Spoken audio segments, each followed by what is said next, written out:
जय साईं राम। ये स्पिरिचुअलिटी जो है, भक्ति जो है, इसमें सबका, मैंने पहले ही बोला था कि सबका अपना अपना जैसे पाथ है, सब अपने अपने तरीके से सब कुछ करते हैं, उसी तरीके से उनके एक्सपीरियंसेस भी होते हैं। जैसे बाबा ने बहुत क्लियरली बोला है कि जैसा भाव रहा जिस जन का, वैसा रूप हुआ मेरे मन का। तो ये इसका मतलब यही है कि जैसा हम देंगे वैसा ही हम पाएंगे। तो कई बार क्या होता है कि हमारे लाइफ में कुछ ऐसे टेस्ट होते हैं जो बाबा हमारे कहते हैं ना कि हम अगर भक्ति करते हैं तो हमारे टेस्ट भी लिए जाते हैं। तो ये जो टेस्ट हैं, लोग सोचते हैं कि बाबा हमसे नाराज़ हैं अगर हमारे साथ ये कई बार होता है कि कोई घर में कोई दुर्घटना घट जाती है, मतलब अनएक्सपेक्टेड चीज़ें हो जाती हैं। तो हम कई बार सोचते हैं कि ये क्या हो रहा है हमारे साथ ही क्यों हो रहा है, ऐसा हम सोचते हैं। लेकिन उस समय ऐसा सोचना नहीं है। बाबा हमारी भक्ति का टेस्ट लेते हैं और बाबा कहते भी हैं कि मेरा जो परम भक्त होता है ना, उसको मैं सबसे ज़्यादा कष्ट देता हूँ। तो वो विश्वास बढ़ाने के लिए, वो विश्वास एक भक्त का चेक करने के लिए, और वो सब जगह हुए हैं। आप अपनी पौराणिक कथाएं भी उठाएंगे, उसमें भी भगवान बहुत टेस्ट लेते थे भक्तों के। मीराबाई ने जब वो पिया था, विष का प्याला लिया था, भगवान कृष्ण ने उनको बचाया था, तो वो टेस्ट ही था। तो ऐसे ही हमारे भी टेस्ट होते हैं, मेरे भी बहुत टेस्ट होते हैं। मैं भी भक्ति करती हूँ तो बाबा मेरे भी बहुत एग्ज़ाम लेते रहते हैं। इसका एक एग्ज़ाम्पल मैं दूंगी, ये थोड़ा पुराना एग्ज़ाम्पल है। मैं स्कूटर चलाती हूँ, तो मैं स्कूटी से घर से निकली और थोड़ी दूरी मैं गई, तो उस समय मैं स्कूल में जॉब एक्चुअली करती थी। तो मेरे साथ मेरी छोटी वाली बिटिया थी आगे, और वो छोटी क्लास में थी वो, तो उसको मैंने स्कूटर पे आगे खड़ा किया हुआ था। तो अभी हम थोड़ी दूरी पहुँचे तो सामने से एक स्कॉर्पियो ने आके मेरे स्कूटर को सामने से हिट किया। मैंने हेलमेट पहना हुआ था और मैं जैसे ही मेरा स्कूटर हिला, मैं स्कूटर से गिरी और मेरी बेटी भी गिरी। लेकिन कैसे बाबा ने उसको बचाया, मैं आपको ये बताऊंगी कि मैं जब गिरी तो मेरे सिर पे हेलमेट था। वो हेलमेट लगे लगे मेरा सिर जाके सामने पोल था, उस पोल पे लगा। और जब मेरी बिटिया गिरी तो उसका अपना ही हाथ उसके सिर के नीचे पिलो की तरह से आ गया। तो हम दोनों ही गिरे। मेरा सिर बचा हेलमेट से और उसका सिर बचा उसके अपने हाथ से। तो ये ग्रेस होता है कि हम गिरते। अगर मेरा सिर पोल में लगता तो शायद मेरे सिर में चोट लगती, मैं मर भी जाती। या मेरी बेटी का, अगर छोटी थी वो, शायद उस समय मेरे ख्याल से मुश्किल से वो 8 वर्ष की या 7 वर्ष की रही होगी, तो उसका अगर ज़मीन पे सिर लगता तो शायद उसको भी कुछ भी हो सकता था। हमारे चोट लगी, हाथ में चोट लगी, पैर में भी चोट लगी। लेकिन मैं वापस आई, मैंने बाबा को धन्यवाद किया कि बाबा आज आपने हमारी जान बचा दी। मैंने उनको एक बार भी ये नहीं कहा कि आप हमारे टेस्ट क्यों ले रहे हो। मैंने उनको यही बोला कि थैंक यू बाबा फॉर सेविंग आवर लाइफ।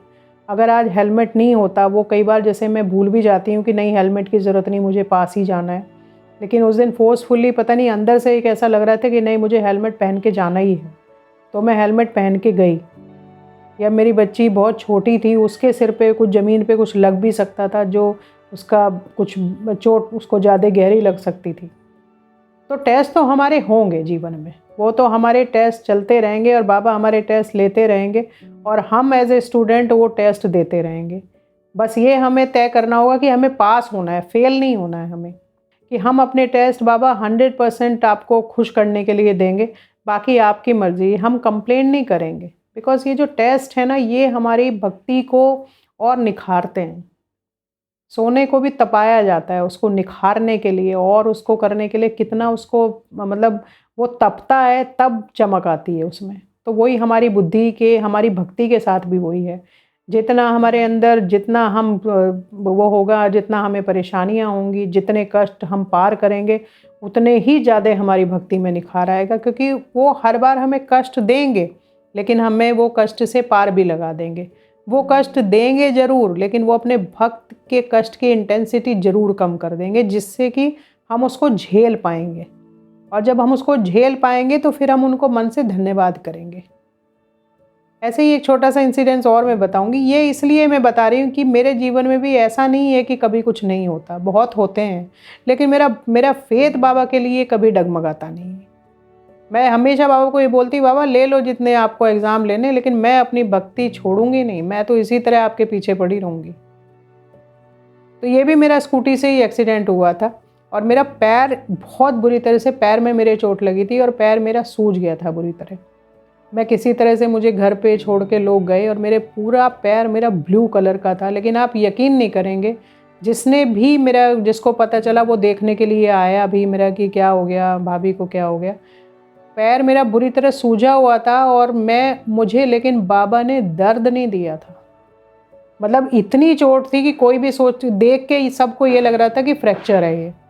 और मैं आराम से, जो लोग मुझे देखने के लिए आए उनको मैं चाय बना के और समोसे खिला रही थी। तो वो बोले भी, कहते आपको दर्द नहीं हो रहा? मैंने कहा नहीं, दर्द नहीं हो रहा। मैं घर पहुंच के मैंने सबसे पहले यही कहा था बाबा को, बाबा आप जानते हो मैं आपको 3 वक्त का भोग लगाती हूँ, तो अगर मैं खाना नहीं बना पाऊंगी तो मैं आपको भोग भी नहीं लगा पाऊंगी। अगर आपको मैं भोग दे पाऊँ तो मुझे उसके लिए आप दर्द मत देना बस। मुझे ये चोट स्वीकार्य है, लेकिन मुझे वो दर्द स्वीकार्य नहीं है जिसमें मैं चल नहीं पाऊँ और मैं बिस्तर पे लेट जाऊँ। तो अगर कोई परेशानी आती है तो भगवान से इस तरह से प्रार्थना करो कि भगवान, आपने, बाबा हमें आपने ये कष्ट ज़रूर दिया है, मैं इसका, मेरा भागी हूँ मैं इसका, शायद मेरा कर्म था कि मुझे ये चोट लगनी थी। बस मेरी लेकिन आपसे इतनी विनती है कि आप मुझे इस कष्ट को कम करना मेरे, और मुझे इस कष्ट को सहने की शक्ति देना। तो ये हमें सोचना चाहिए। यहाँ पे भी वही आता है कि मैंने आपके चरणों में समर्पण किया हुआ है, आप लेते रहो, एग्ज़ाम में देता रहूँगा। मुझे मालूम है कि आप मेरी भक्ति निखारने के लिए ही ये सब कर रहे हो। जितना मैं ये सब करके आपकी तरफ बढ़ूँगा, उतना ही मैं आपके और करीब होता चला जाऊँगा। तो ये हमें हमेशा सोचना चाहिए कि जो भी उनका जो वो है, जो भी वो टेस्ट ले रहे हैं या जो भी हमारे जीवन में परेशानियाँ आ रही हैं, उनके लिए कभी उनको ज़िम्मेदार मत ठहराओ। बस उनसे प्रार्थना करो कि ठीक है, कष्ट आया है, मेरे ही कर्मों का कष्ट था। ज़रूर मैंने ऐसे कर्म किए जो मैं आज ये भोग रहा हूँ। मैंने भी किसी को कष्ट दिया है जो मेरे तक ये कष्ट आया है। जब हम ये सोचने लगते हैं तो हम वो फ़र्क बीच का मिटा देते हैं। जय साईं राम।